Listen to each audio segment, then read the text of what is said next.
Assalamualaikum warahmatullahi wabarakatuh.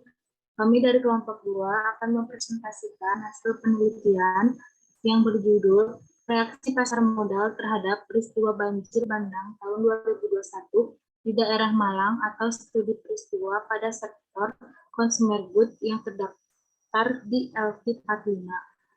Yang beranggotakan yang pertama itu ada Suci Mardatilah, yang kedua itu ada Cindy Cantika, yang ketiga itu ada Kiki Rizky, yang keempat yaitu ada Mawar Antip, dan yang kelima itu ada Yulia Julfa.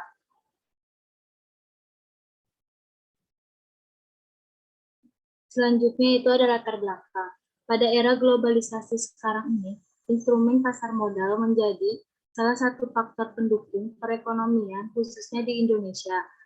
Pasar modal ini mendapatkan banyak perhatian dari pemerintah. Pasar modal sebagai sebuah institusi yang memiliki tujuan untuk menunjang berbagai pelaksanaan pembangunan nasional yang memiliki peran strategis sebagai wadah investasi, masyarakat, dan juga sebagai salah satu sumber pembiayaan di dunia usaha. Dalam pasar modal efisien, para investor tidak hanya mengandalkan kemampuan analisis yang teknikal dan fundamental demi mendapatkan keuntungan yang maksimal. Bagi investor, pengambil keputusan untuk beli saham bukan hanya menganalisis secara fundamental yang diperoleh dari laporan keuangan, tetapi juga dari peristiwa-peristiwa yang ada hubungannya dengan perusahaan atau emiten, industri, politik, bahkan alam. Peristiwa alam yang terjadi pada tahun 2021 yaitu banjir peristiwa akan mempengaruhi faktor ekonomi selain faktor sosial, yaitu berhentinya kegiatan perekonomian secara lokal. Misalnya karyawan tidak bisa pergi kerja, toko atau tempat usaha tutup, dan lainnya, atau sebaliknya yaitu meningkatnya penjualan produk tertentu sesuai dengan kebutuhan atau keperluan yang berhubungan dengan bencana. Selanjutnya yaitu ada identifikasi masalah. Yang pertama yaitu apakah terjadi abnormal return yang signifikan pada hari di sekitar peristiwa bencana banjir pada perusahaan sektor perdagangan, jasa, dan investasi. Yang kedua, apakah terdapat perbedaan yang signifikan antara abnormal return sebelum dan sesudah peristiwa banjir. Kemudian yaitu ada tujuan. Yang pertama, untuk mengetahui terjadinya abnormal return yang signifikan pada hari di sekitar peristiwa bencana banjir pada perusahaan sektor perdagangan, jasa, dan investasi. Yang kedua, untuk mengetahui perbedaan yang signifikan antara abnormal return sebelum dan sesudah peristiwa banjir. Yang kemudian itu adalah pasar modal. Pasar modal adalah tempat pertemuan antara pihak yang memiliki kelebihan dana dengan pihak yang membutuhkan dana dengan cara menjual belikan sekuritas. Pasar modal diartikan juga sebagai pasar untuk memperjualbelikan sekuritas yang memiliki umur lebih dari 1 tahun seperti saham, obligasi, dan reksadana. Pasar modal memiliki beberapa fungsi strategis yang menyebabkan lembaga ini mempunyai daya tarik bagi pihak yang membutuhkan dana. Pihak yang memiliki dana maupun pemerintah, pemerintah sebagai pemangku kepentingan untuk melakukan pengawasan dan pembinaan pasar modal karena kondisi pasar modal yang lebih baik dapat terhindar dari pelarian modal ke negara lain. Berikut merupakan beberapa fungsi dari pasar modal, yaitu yang ke-1 sebagai sumber penghimpunan dana, yang kedua sebagai sarana investasi, yang ketiga yaitu pemerataan pendapatan, yang keempat sebagai pendorong investasi. Selanjutnya akan dilanjutkan oleh rekan saya yaitu Cindy. Baik, selanjutnya ada saham. Saham merupakan surat berharga yang dapat diperdagangkan di pasar modal dan dikeluarkan oleh perusahaan yang berbentuk perseroan terbatas, menurut Sutrisno tahun 2017. Menurut Fahmi, tahun 2015 terdapat 2 jenis saham yang paling umum dikenal, yaitu yang pertama ada saham biasa dan yang kedua ada saham preferen. Saham biasa itu apa? Saham biasa itu surat berharga yang dijual oleh suatu perusahaan yang menjelaskan nilai nominal berupa rupiah, dolar, yen, dan sebagainya. Pemegang saham biasa diberi hak untuk mengikuti rapat umum pemegang saham atau RUPS dan rapat umum pemegang saham luar biasa atau RUPLSB, serta berhak untuk menentukan apakah akan membeli penjualan saham terbatas, right issue, atau tidak pada bentuk dividen. Yang kedua, saham preferen. Saham preferen atau preferred stock yaitu surat berharga yang dijual oleh suatu perusahaan yang menjelaskan nilai nominal berupa rupiah, dolar, yen, sebagainya, yang memberi pemegangnya pendapatan tetap dalam bentuk dividen yang akan diterima setiap kuartal atau tiap bulan. Jenis-jenis saham preferen ini yaitu ada saham preferen yang dikonversikan ke saham biasa, ada saham preferen callable, dan juga ada saham preferen dengan tingkat dividen yang mengambang atau floating adjustable rate preferred stock. Selanjutnya ada harga saham. Pengertian harga saham menurut Jugianto tahun 2010, yaitu harga yang terjadi di pasar bursa pada waktu tertentu yang ditentukan oleh pelaku pasar melalui permintaan dan penawaran pasar. Apabila suatu saham mengalami kelebihan permintaan, maka harga saham akan cenderung naik. Sebaliknya, jika kelebihan penawaran, maka harga saham cenderung turun. Harga saham sangatlah bergantung dari berbagai macam faktor, seperti kondisi manajemen perusahaannya, pendapatan saat ini, pendapatan di masa lalu, di masa yang akan datang, serta lingkungan ekonomi yang mempengaruhi pasar modal. Nah, di pasar modal terdapat beberapa jenis harga saham, yaitu ada harga nominal, harga perdana, harga pasar, harga pembukaan, harga penutupan, harga tertinggi, harga terendah, dan yang terakhir ada harga rata-rata. Lalu selanjutnya ada efisiensi pasar. Dalam konteks keuangan, konsep pasar yang efisien lebih ditekankan pada aspek informasi. Artinya, pasar yang efisien adalah pasar di mana harga semua sekuritas yang diperdagangkan telah mencerminkan semua informasi yang tersedia. Apa aja informasi yang tersedia? Nah, informasi yang tersedia itu meliputi yang pertama ada informasi di masa lalu, misalkan laba perusahaan di tahun lalu. Terus yang kedua ada informasi saat ini, misalkan rencana kenaikan dividen tahun ini. Dan yang terakhir ada informasi yang bersifat sebagai pendapat atau opini rasional yang beredar di pasar yang bisa mempengaruhi perubahan harga. Konsep tersebut menyeratkan adanya suatu proses penyesuaian harga sekuritas menuju harga keseimbangan yang baru, sebagai respon atas informasi baru yang masuk ke pasar. Selanjutnya ada abnormal return. Nah, abnormal return merupakan kelebihan dari return yang sesungguhnya terjadi terhadap return normal. Return normal itu yaitu return ekspektasian yang diharapkan oleh investor. Dengan demikian, return tak normal adalah selisih antara return sesungguhnya dengan return ekspektasian. Di sini ada cara mencari abnormal return-nya, yaitu terdiri dari beberapa langkah. Yang pertama ada menghitung return aktual periode pengamatan setiap perusahaan. Mean adjust model. Dan yang terakhir ada menghitung abnormal return dengan cara mengurangi return aktual dengan return harapan. Selanjutnya akan dilanjutkan oleh rekan saya, Kiki Rizky Amelia. Selanjutnya ada studi peristiwa atau event study. Penelitian yang mengamati dampak dari pengumuman informasi terhadap harga sekuritas sering disebut dengan event study. Penelitian event study umumnya berkaitan dengan seberapa cepat suatu informasi yang masuk ke pasar dapat dicerminkan pada harga saham. Jenis studi peristiwa atau event study adalah peristiwa konvensional, kedua studi peristiwa cluster, yang ketiga peristiwa tidak terduga, dan yang terakhir adalah studi peristiwa berurutan.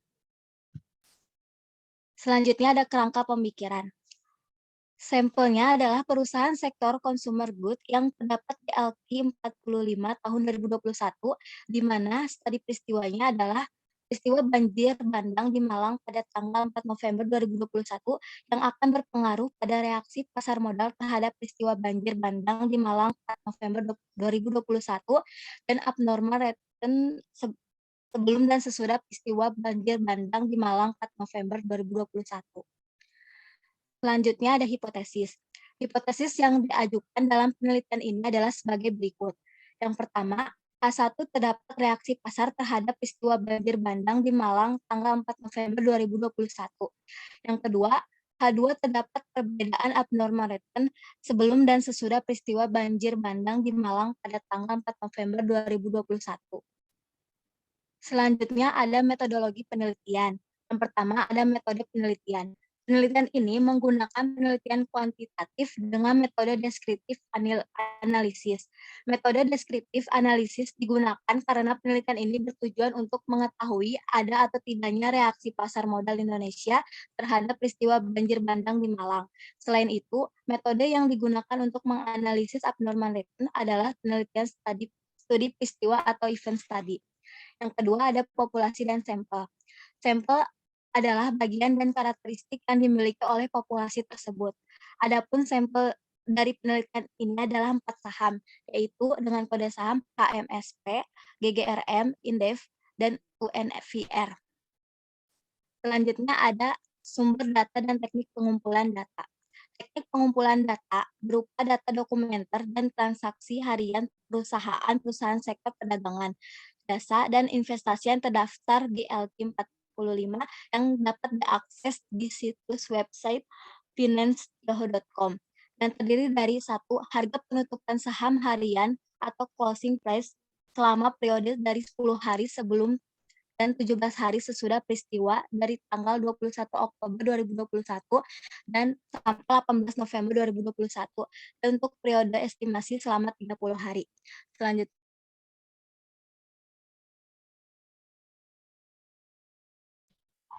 di sini saya akan menjelaskan teknik analisis data. Analisis data ini menggunakan SPSS dengan melakukan uji one sample, t-test, dan paired sample t-test sebelum melakukan uji hipotesis. Analisis data dengan menggunakan uji normalitas untuk mengetahui data yang berdistribusi normal atau tidak normal. Next.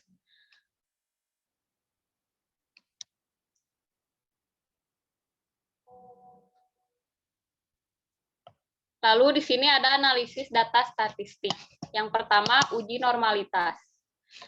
Uji normalitas memiliki tujuan untuk menguji data dalam penelitian yang berdistribusi normal atau tidak normal. Model regresi yang baik adalah residual didistribusikan secara normal atau mendekati normal. Uji normalitas dapat diketahui dengan membandingkan nilai probability ataupun hipotesis yang diuji adalah sebagai berikut.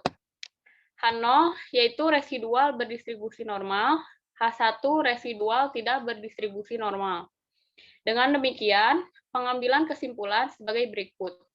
Jika nilai probability kurang dari alpha 5%, maka H0 ditolak, yang berarti residual tidak berdistribusi normal. Lalu, jika nilai probability lebih dari alpha 5%, maka H0 diterima, yang berarti residual berdistribusi normal. Lalu ada one sample test. Untuk menguji reaksi pasar terhadap peristiwa, yaitu menggunakan one sample test. Adapun hipotesis yang diuji. H0 yaitu tidak dapat pengaruh antara 4 saham, terdapat banjir bandang yang terjadi di Malang. HA, terdapat pengaruh antara 4 saham terhadap banjir bandang yang terjadi di Malang. Dasar pengambilan keputusannya, jika nilai signifikan to tail kurang dari 0,05%, maka H0 ditolak. Jika nilai signifikan to tail lebih dari 0,05, maka H0 diterima. Lalu paired test. Untuk menguji perbedaan rata-rata abnormal return atau AR sebelum dan sesudah peristiwa yang terdaftar di LQ45, hipotesisnya adalah H0 tidak dapat perbedaan abnormal return sebelum dan sesudah banjir bandang di Malang. HA terdapat perbedaan abnormal return sebelum dan sesudah terjadi banjir bandang di Malang. Dasar pengambilan keputusannya adalah jika nilai asim signifikan to tail kurang 0,05, maka H0 ditolak. Lalu jika nilai asim signifikan to tail lebih dari 0,05, maka H0 diterima. Next.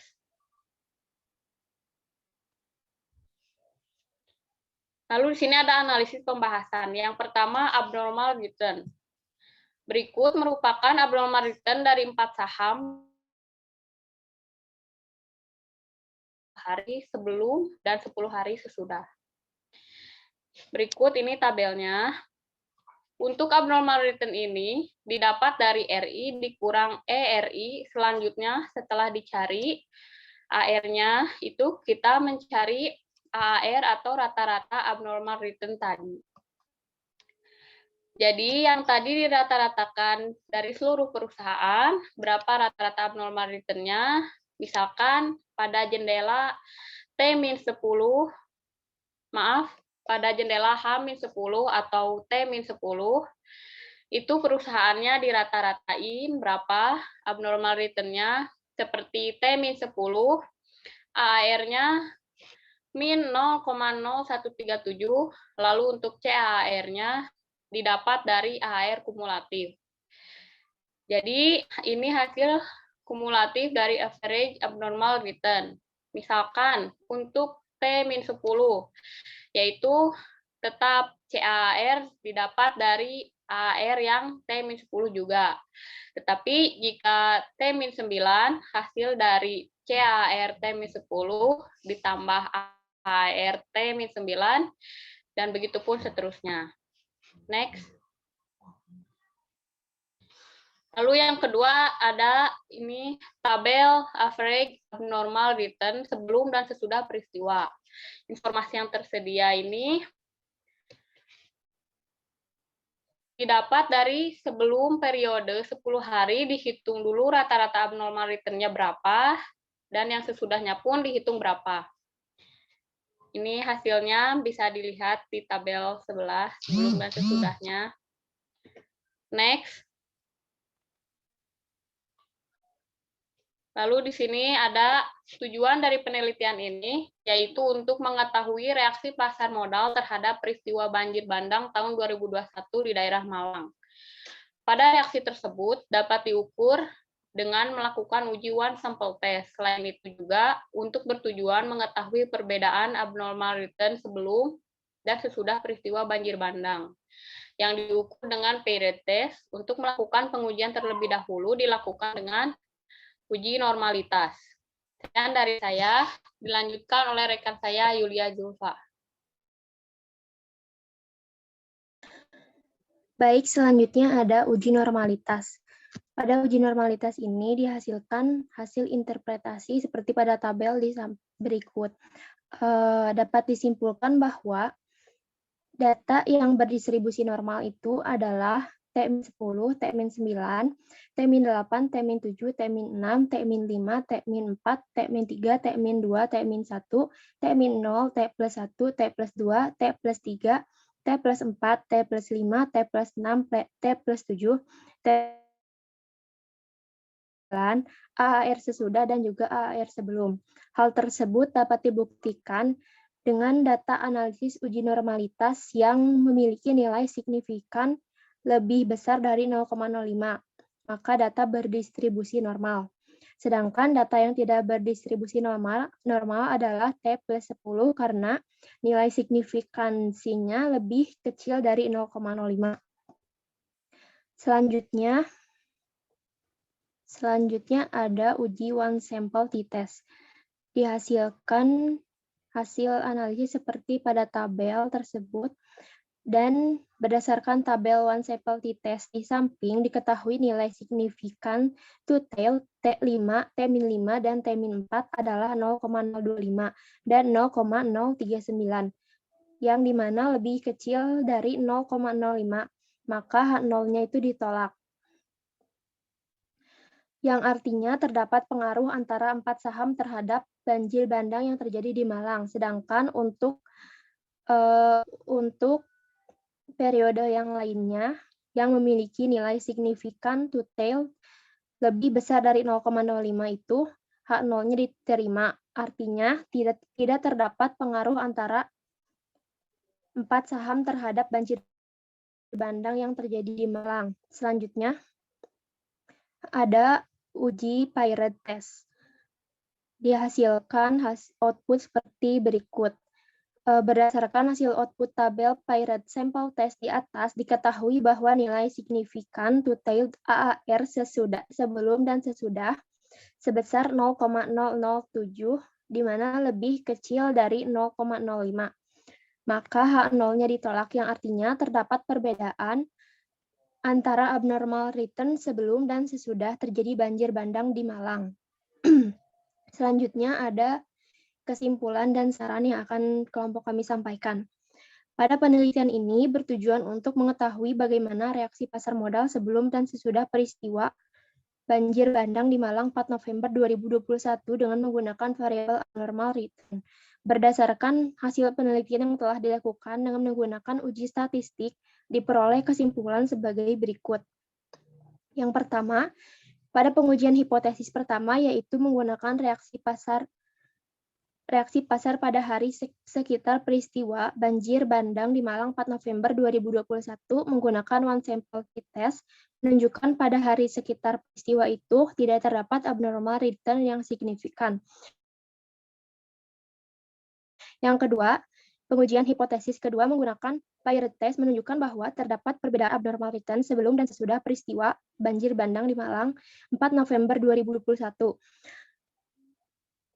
Karena 2021 pada perusahaan sektor consumer goods dengan nilai signifikan to tail 0,5. Dengan demikian, peristiwa banjir bandang di Malang itu mempengaruhi keputusan investor melakukan transaksi di pasar modal, sehingga menimbulkan perbedaan abnormal return di pasar. Nah, berdasarkan penelitian ini terdapat saran untuk penelitian selanjutnya, yaitu apabila melakukan penelitian serupa terkait event study, disarankan lebih memperpanjang periode hari penentuan supaya hasil penelitian bisa lebih akurat. Mungkin sekian dari kelompok kami, kurang dan lebihnya mohon dimaafkan. Terima kasih atas perhatiannya. Wassalamualaikum warahmatullahi wabarakatuh.